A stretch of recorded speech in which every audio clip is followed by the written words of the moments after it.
আমাদের জীবনে গুরুজনেরা, জ্ঞানী মানুষজন সবসময় একটা কথা বলেন, ধৈর্য ধরো। শুধুমাত্র দুটো শব্দ, কিন্তু কতটা বিশাল সেটা বোঝার চেষ্টা করুন। ছোট একটা অস্ত্র হাতে নিন এবং একটা বিশাল পর্বতে নিরন্তর প্রহার করতে থাকুন। ধৈর্য ধরে সেই কাজ করতে থাকুন। এমন একদিন আসবে, এই বিশাল পর্বতে আপনি একটা পথ তৈরি করবেন। কোনো ধনুর্ধর যখন নিজের বিদ্যা অর্জন করেন, তখন তাকেও ধৈর্য ধরতে হয়, তার নিজেকে সময় দিতে হয়, তবেই সে ধনুর্বিদ্যা শিখতে পারে। সেইভাবে আমাদের জীবনেও ধৈর্য ধরার খুব প্রয়োজন। পরিবারে ধৈর্য রাখতে পারলে তাহলে আস্তে আস্তে দেখবেন প্রেম বৃদ্ধি পাচ্ছে। সমাজে যদি ধৈর্য রাখতে পারেন, তাহলে আস্তে আস্তে এই সমাজ আপনাকে সম্মান করবে। যদি নিজের জীবনে ধৈর্য রাখতে পারেন, তাহলে নিজে থেকেই আত্মবিশ্বাস বাড়বে, নিজের বিকাশ হবে।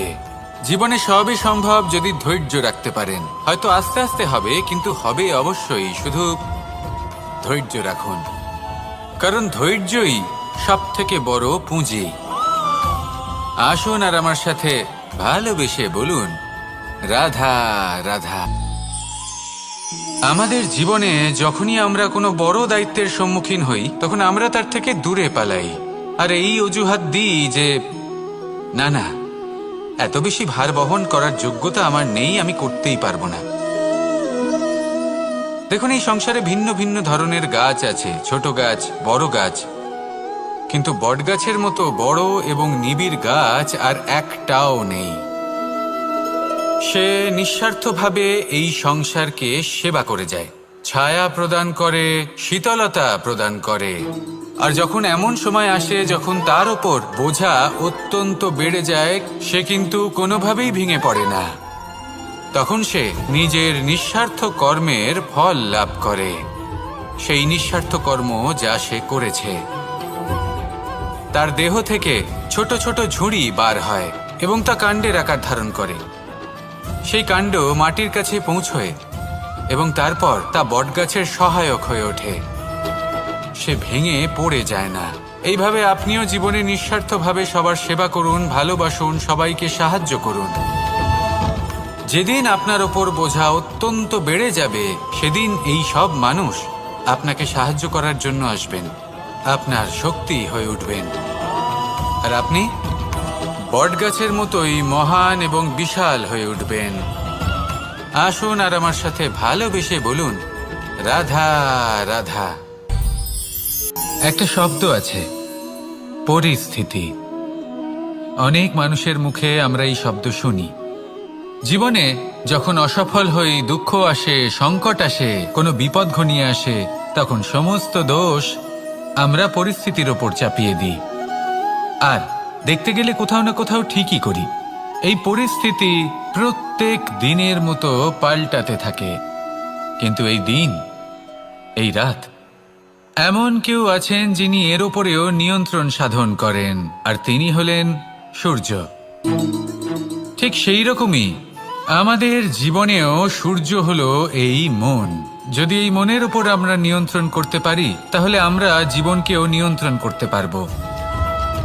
প্রথমে এই মনের রাজা হয়ে উঠতে হবে।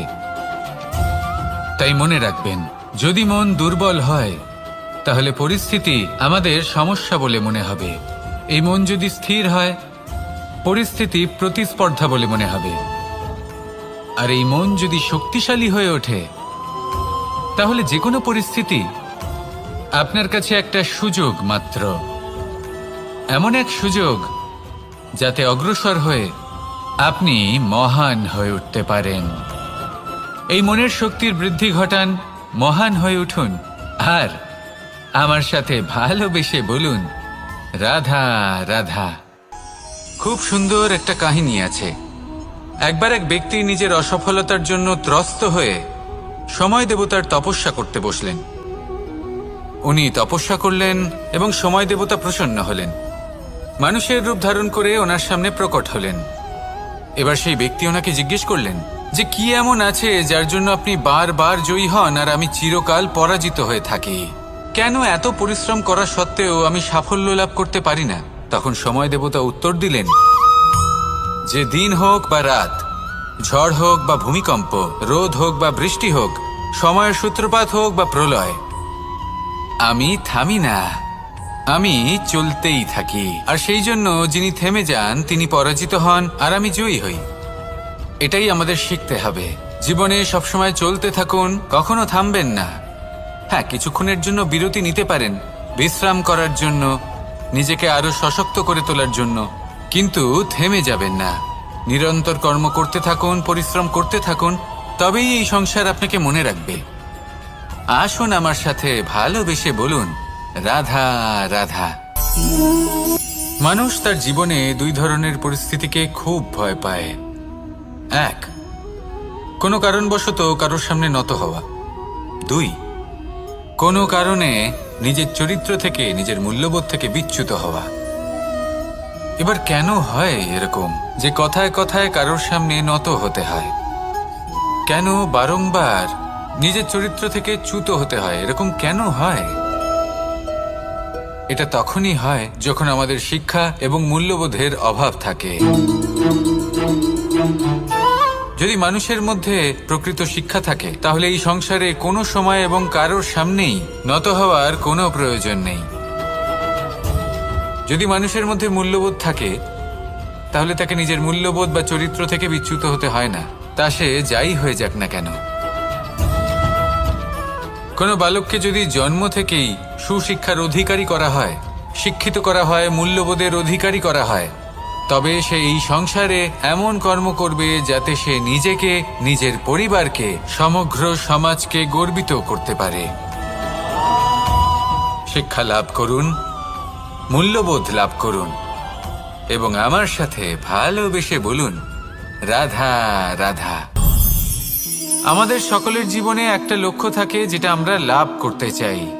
ঠিক যেন একটা প্রতিস্পর্ধা বিদ্যমান যে কে সব থেকে আগে নিজের লক্ষ্যে পৌঁছতে পারবে।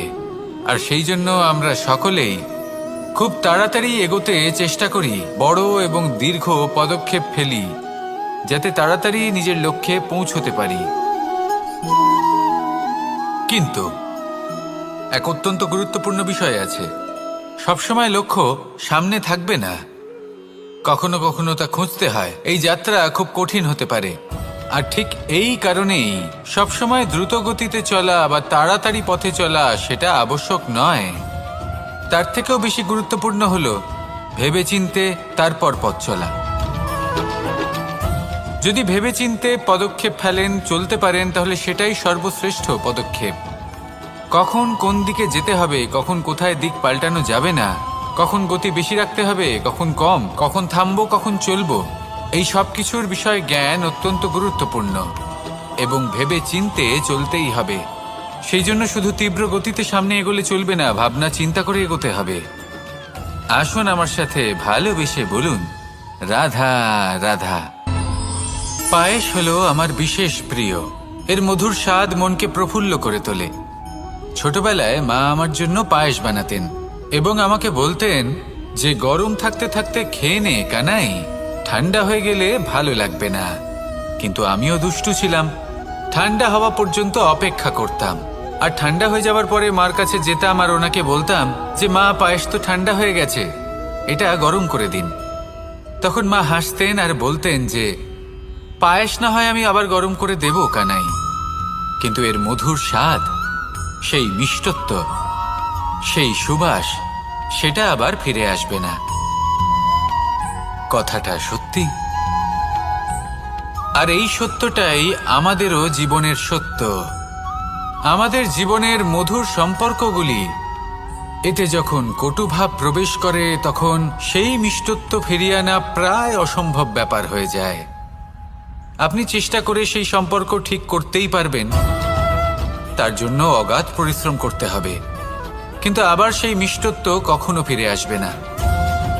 সেই জন্য আপনার জীবনের যে মধুর সম্পর্ক আছে, যতটা সম্ভব চেষ্টা করুন তাতে মিষ্টত্ব বজায় রাখতে। কটুভাব আসতে দেবেন না। আসুন আর আমার সাথে মধুর স্বরে বলুন, রাধা রাধা।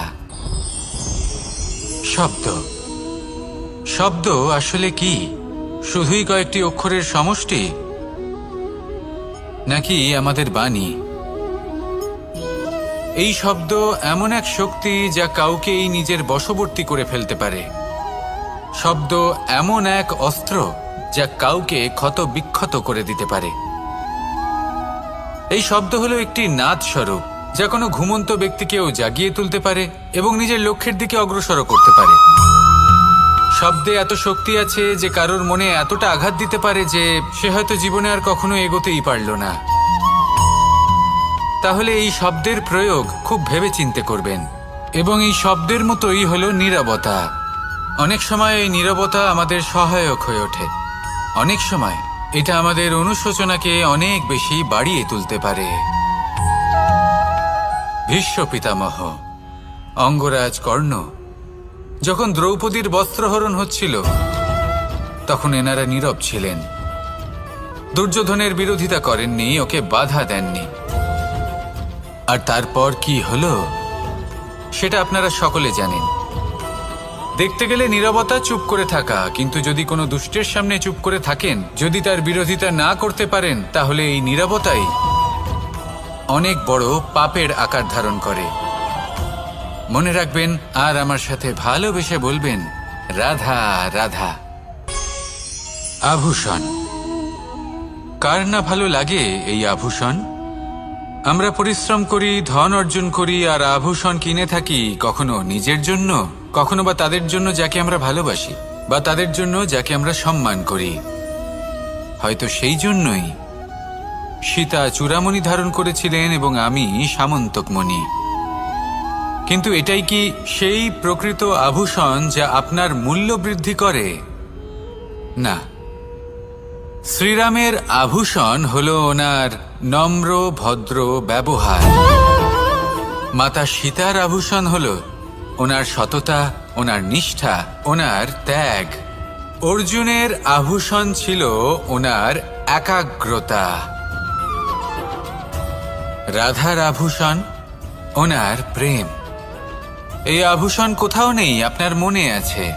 যদি আপনার মনে মিষ্টতা থাকে, তা শান্ত হয়, তাতে সততা থাকে, নিষ্ঠা থাকে এবং প্রেম থাকে, তাহলে আপনার অন্য আর কোনো আভূষণের কোনো প্রয়োজন নেই। আপনি যতই ভিড়ের মাঝে থাকুন, আপনার ঔজ্জ্বল্য চোখে পড়বে। আসুন আর আমার সাথে ভালোবেসে বলুন, রাধা রাধা। এই সংসারের সবথেকে বড় সত্যি হলো জন্ম এবং মৃত্যু। কিন্তু আরো বড় একটা সত্য আছে, মিত্র এবং শত্রু, যা আমাদের সকলের জীবনে থাকে। মিত্র সে যে আমাদের সঙ্গ দেয় এবং সংসারের সবথেকে উঁচু শিখরে আমাদের নিয়ে যায়, এবং শত্রু সে যে যে কোনো মুহূর্তে যে কোনো শিখর থেকে আমাদের নিচে ফেলে দিতে পারে। এবার বিচিত্র ব্যাপার হলো এটাই যে আমরা নিজেরাই এদের সাথে নিয়ে চলি, নিজেরাই এদের পালন করি। তা কি করে? প্রথমে বুঝুন এই মিত্র এবং শত্রু কারা। আপনার নিজের মন, আর কেউ নয়। এই মনই হলো মিত্র যখন তাতে ভারসাম্য বজায় থাকে, তা নিয়ন্ত্রিত থাকে, তা পবিত্র হয়। কিন্তু যদি এই মন অনিয়ন্ত্রিত হয়ে পড়ে, যদি আপনাকে সে নিয়ন্ত্রণ করতে শুরু করে, তখন সেই আপনার সবথেকে বড় শত্রু হয়। সেই জন্য এই মনের ওপর নিয়ন্ত্রণ রাখতে শিখুন, এতে ভারসাম্য বজায় রাখতে শিখুন। তাহলে আপনি এমন এক বন্ধুকে পাবেন যে আপনাকে এই সংসারের শিখরে পৌঁছে দেবে। আসুন আমার সাথে ভালোবেসে বলুন, রাধা রাধা। ঈশ্বর আসলে কে? সংসারের বেশিরভাগ মানুষের কাছে ঈশ্বর হলেন এই সংসারের রচয়িতা, পালনকর্তা। কারোর কাছে উনি জ্ঞাতা, কারোর কাছে উনি হলেন আস্থার প্রতীক, আবার কারোর জন্য শুধুমাত্র অন্ধ বিশ্বাস। কিন্তু এই ঈশ্বর কি কোনো শরীর, নাকি একটা বোধ, নাকি শুধুই শ্রদ্ধা?